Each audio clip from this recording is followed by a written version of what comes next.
The president-elect expands his team again. 3 women named to high-level jobs. High winds, snow, rain, and sleet whip the northeast United States in one of the worst December storms ever. And day 3 of Operation Restore Hope goes full speed forward amid confusion over where it's headed. This is the CBS Evening News. Dan Rather reporting live from Mogadishu, Somalia. Good evening. The U.S. Marines are increasing their visibility, increasing their patrols on the main streets of Mogadishu tonight.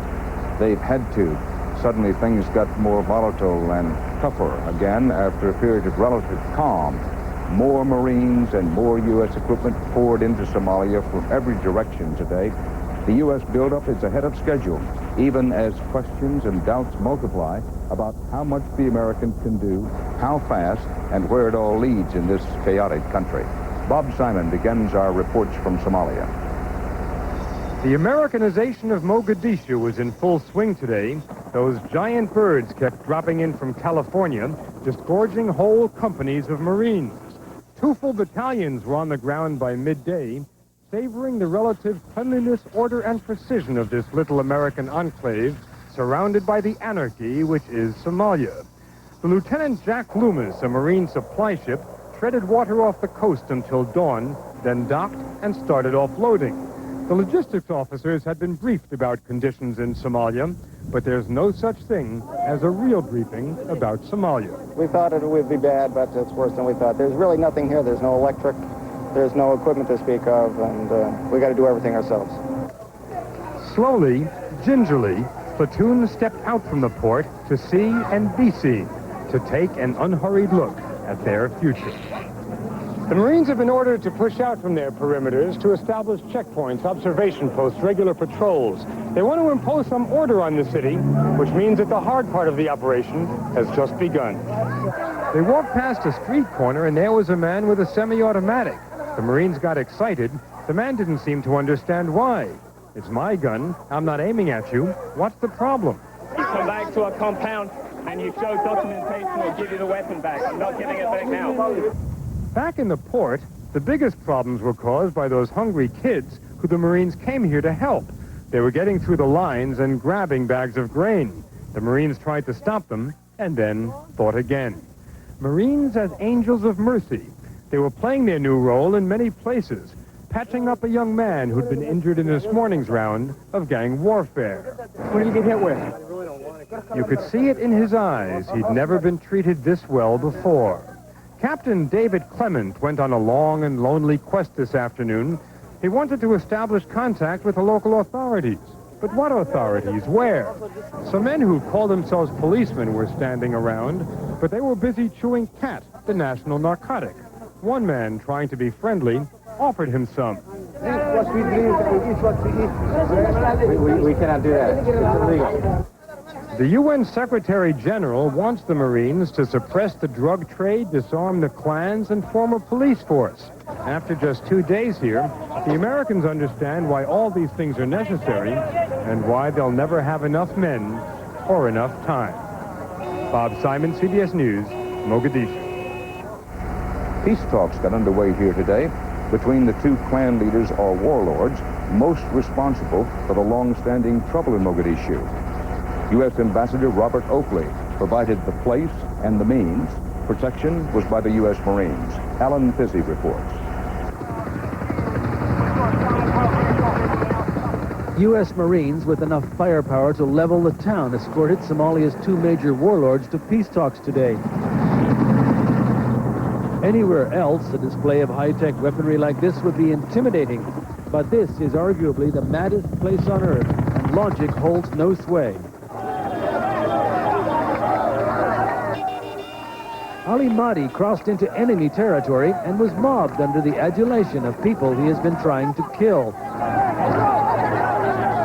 Muscle and macho barely loosened their grip, so the Marines called for help. If this is what it takes to clear a traffic jam, what will it take to fix the country? After hours of American refereed negotiation, deadly foes made a symbolic embrace and a predictable plea to countrymen whose lives they wrecked. to seriously engage in cessation of hostilities and join with us for peace and unity of Somalia.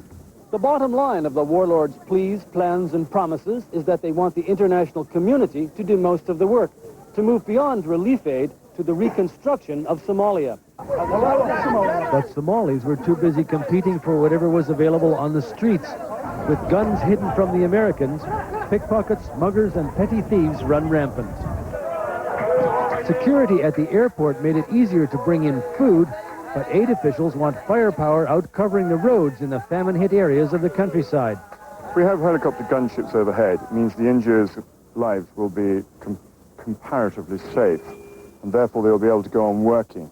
If they go on working, we can go on manning the kitchens, and therefore people won't die. But so far, there isn't real order, never mind resurrection, even in this little pocket of the country. Alan Pizzi, CBS News, Mogadishu. Just 3 days into the U.S. effort here in Somalia, the goalposts suddenly have been moved. UN Secretary General Boutros Ghali now says he wants the Americans to disarm all the warlords, disarm all the mines, stop the drug trade, and train a new police force. Just what are the U.S. goals in this country? Correspondent Mark Phillips has a CBS Evening News reality check. The sight of U.S. troops and desert fatigues in a faraway land may have become familiar of late, but there is a lot that is unique, a lot that is troublesome about this intervention in Somalia. Not only is there no direct American interest at stake here, no enemy to stymie as in Vietnam, no resource to protect as in Kuwait, in Somalia there is also no clearly stated, no commonly understood policy. This may not trouble some who helped make foreign policy in the past. Somebody has to take the lead, and it seems quite apparent after watching this horrible tragedy unfold that only the United States was willing to take the lead. But this was an operation triggered by heart-rending TV pictures. Cynically put, this is foreign policy by photo op. However humanitarian, it is an arbitrary intervention that students of foreign policy, like syndicated columnist Charles Krauthammer, say could use some rules. Unless we want to have a rash of wars of altruism, we're going to have a restrictive doctrine which explains Somalia in a way that doesn't commit us to doing the same thing everywhere in the world, because if we do the same thing everywhere in the world, we are going to be exhausted and bled to death. American foreign policy has almost always been based on doctrine. The Truman Doctrine sought to contain the spread of communism and led to war in Korea. The Nixon Doctrine used local forces as well as American to fight communism in Vietnam. The Reagan Doctrine carried it further, trying to roll back communism in Central America and Afghanistan. Somalia is different. An intervention based on suffering begs other questions. What about all the suffering in Bosnia? Or elsewhere where it hasn't been so vividly depicted on TV, like in Liberia, or in Angola, or Mozambique, or even Haiti, to name but a few places where the introduction of 30,000 U.S. troops would do a world of good. Where do you draw the line? If there is now a Bush or Somalia doctrine, it seems to require a clear humanitarian need where massive American force can be used with quick results and with relatively little danger. Under these rules, Somalia qualifies, but Bosnia doesn't. The problem is this policy has never been explicitly stated, and in this void, the expectation of American action, both at home and abroad, remains vague, unsettled, and unpredictable. Mark Phillips, CBS News, Washington. I'll be back with much more later in the broadcast from Somalia, but coming up next, Connie Chung in New York with the rest of the day's news, including President-elect Clinton's appointments of 3 women to top jobs. So stay here with us. Get away!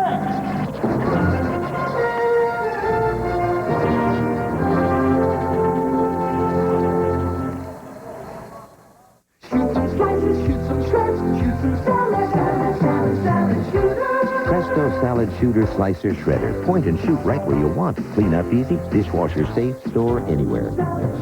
Original and professional salad shooter.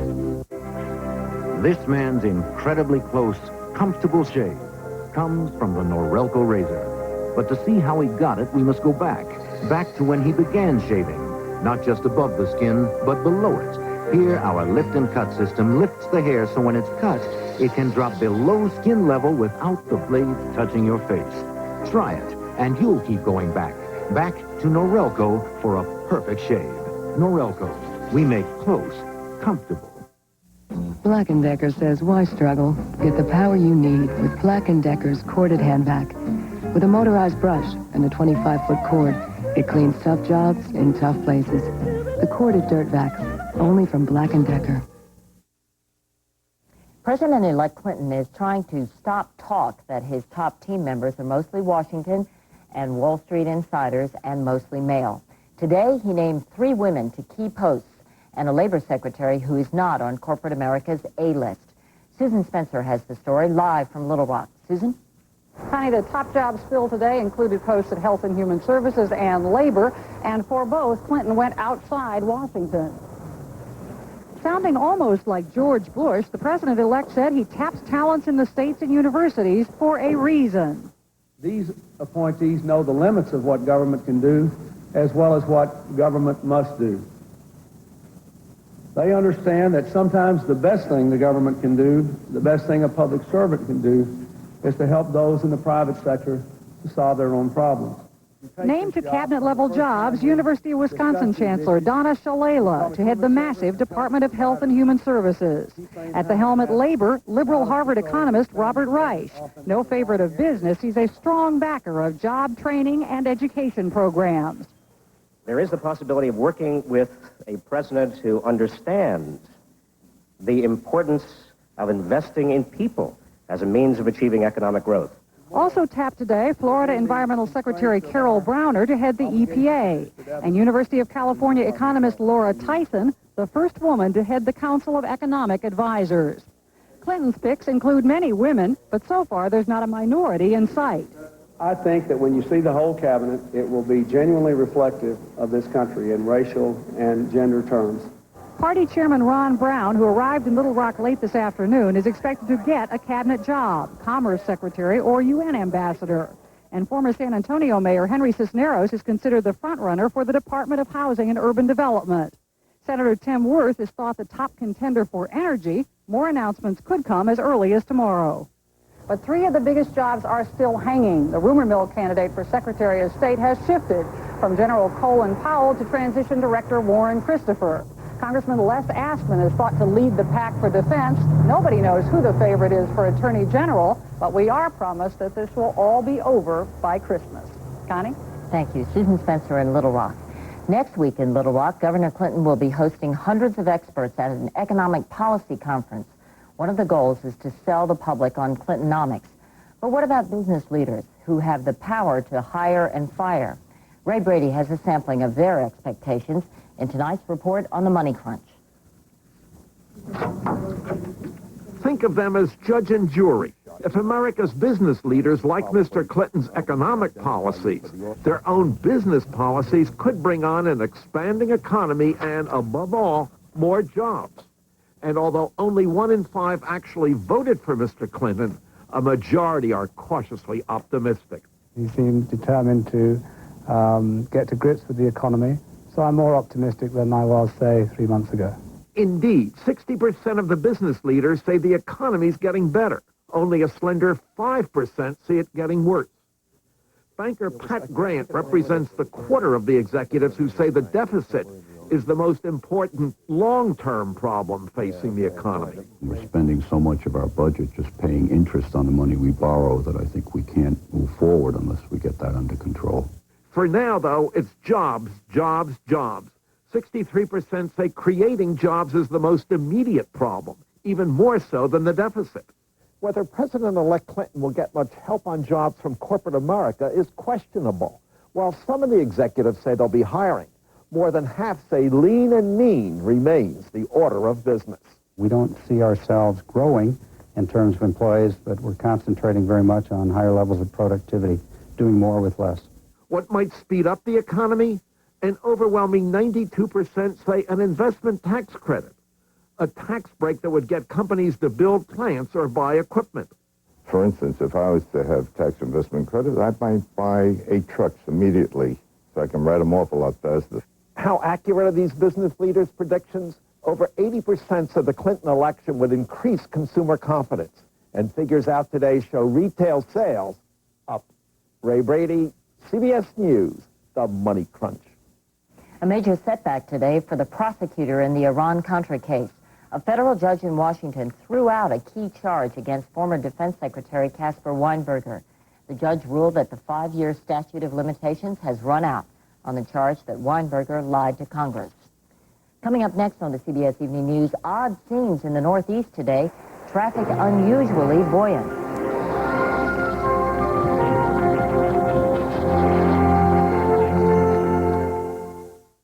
When the person who doctors the family gets a cough and cold, everyone suffers. Mom, someone took my sleeve. I earned it myself. Time to doctor that cough with Robitussin, because more doctors and pharmacists recommend Robitussin than any other cough medicine. Look, Mom's feeling better. Robitussin, recommended by Dr. Mom. Which Robitussin is right for you? Ask your doctor or pharmacist. And now there's Robitussin cough drops. Cough drops from the cough experts.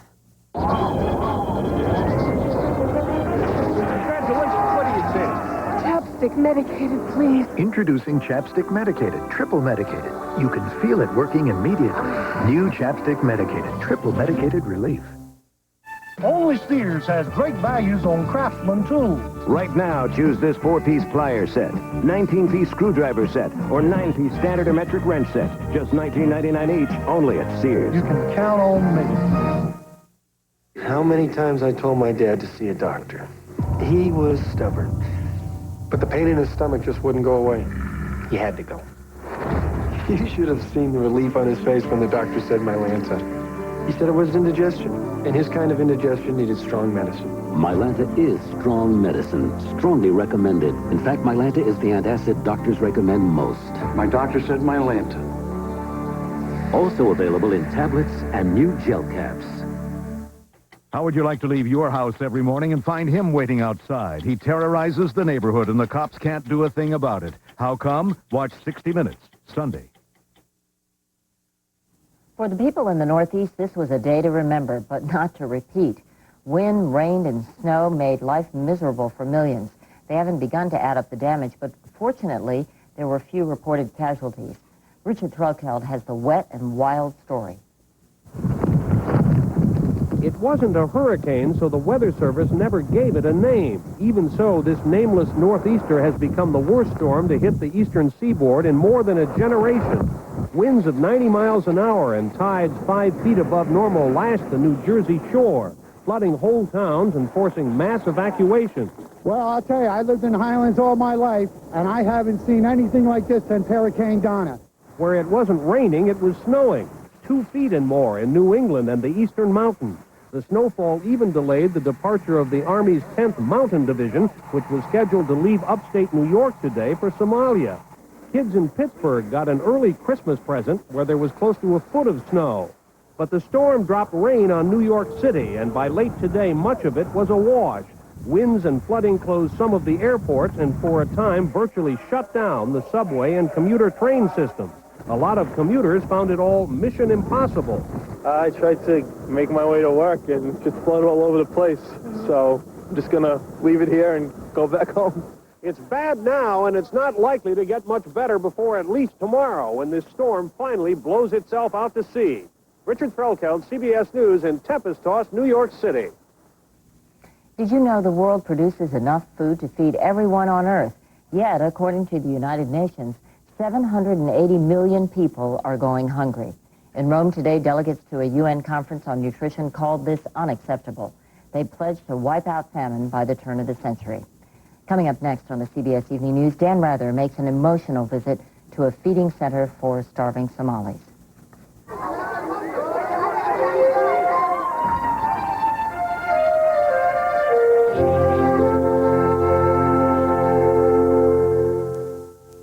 Imagine a rent-a-car company that offers special delivery right to your door. That's Enterprise. Here, let me help you. Enterprise, a special rent-a-car company that gives you special delivery. The Remington microscreen shaves as close as a blade or your money back. 2 flexible screens let you shave whiskers below skin level. It's quick, smooth, comfortable. A great value. The Remington microscreen.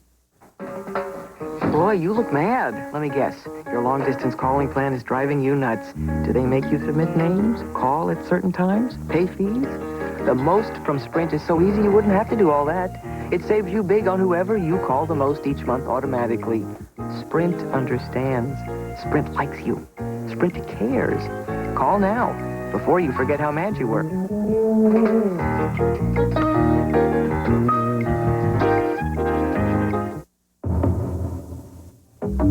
It always happens at the worst time. A sudden attack of diarrhea. And you give anything to get back in control. Introducing Pepto Diarrhea Control. It's made with the strongest diarrhea medicine you can buy. So it often stops diarrhea the first time you take it. Nothing works better than this. And this is from Pepto-Bismol. Take control with new Pepto Diarrhea Control. My favorite thing about the holidays? The NFL plays on Saturdays, too. This week on CBS, the Giants battle the Cardinals. 'Tis the season, and I'm a big fan.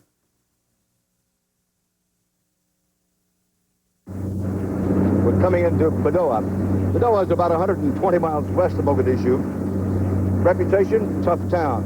Killings here over the weekend. Relief workers have been pleading for help. In the middle of town, not far from the mosque and the marketplace, there's a feeding center for children, run by Western relief workers. The children and those who would save them are under siege by the bullies of Badoa, gunmen who repeatedly attack the relief agency's compounds, trying to loot them of food and money. 3 times. One attempt was one of these armed four-wheel drive vehicles tried to ram the gate. A second time, some people got over the wall. They were driven off by one of our guards with a bayonet. Third time, a group of one of these armed Land Cruisers came up alongside the wall, and the guards fired over their heads and drove them off. Is this where they drove the armored four-wheel drive That's right, into the gate, yeah. We put another gun emplacement over there to cover the gates and to protect our guys. We put guys around the walls at night to fire in the air if anyone comes around. It's my personal feeling that 2 men and a dog with an American flag would scare these guys off. They're not interested in fighting. Their only interest is to make the maximum amount of money in the shortest amount of time out of the agencies that are here. Yeah, this is the camel over which the clans are said to have fought over the weekend. The story is that the camel showed up at the marketplace. One clan said, hey, that's our camel. The other clan said, the hell it is. And they started shooting at one another. And that's when the children got hit.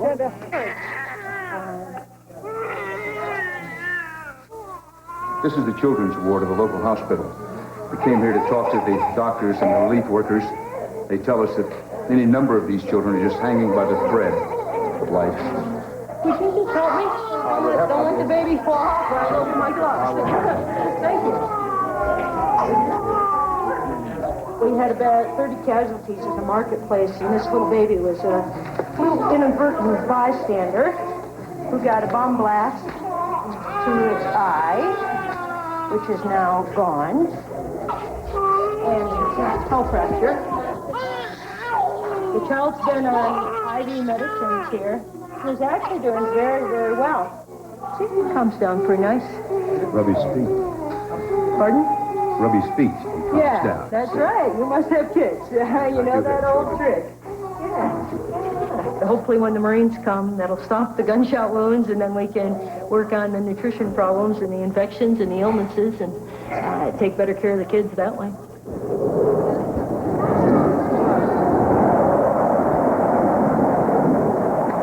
And the Marines are coming soon. Today, a pair of F-14 fighters swept across the sky over Badoa, preparing the way for a land force.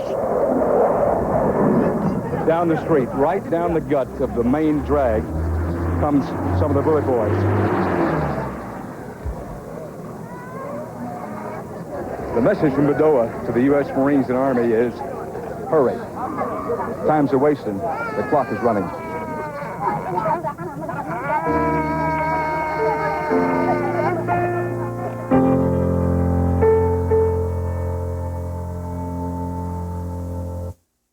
For great values on fitness equipment, count on Sears. Right now, get this 1 1/4 horsepower treadmill at the lowest price we've ever offered for an 8-mile-per-hour model. Only $399.99. Only at Sears now. You can count on me.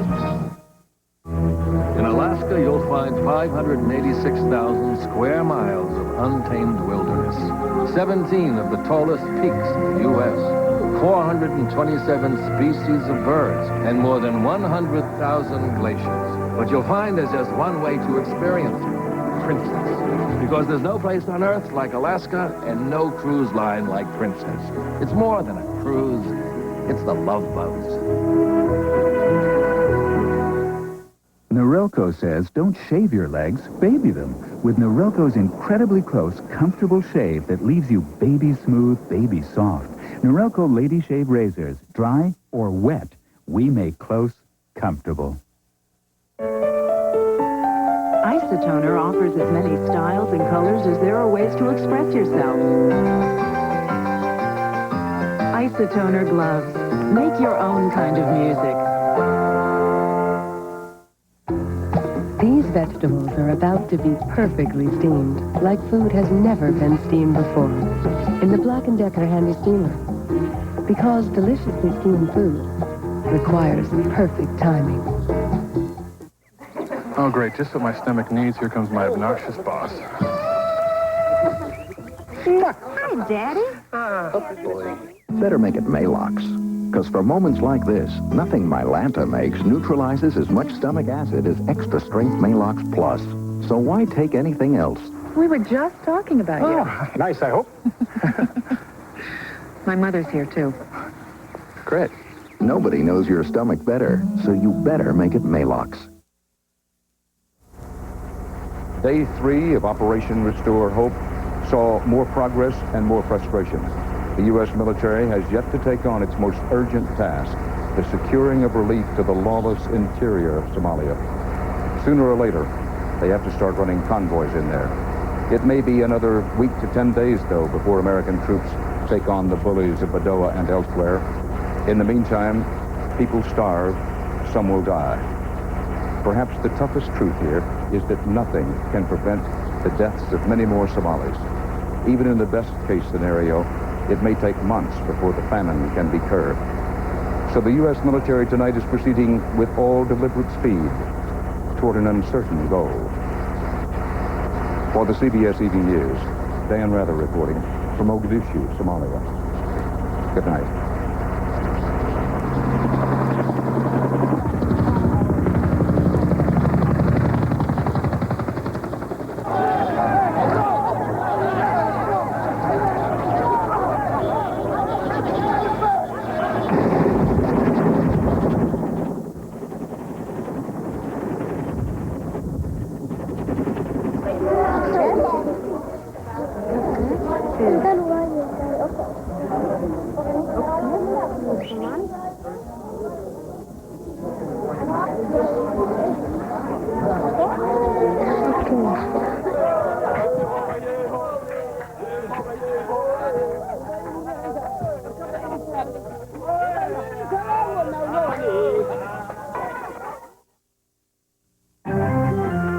Experience CBS News.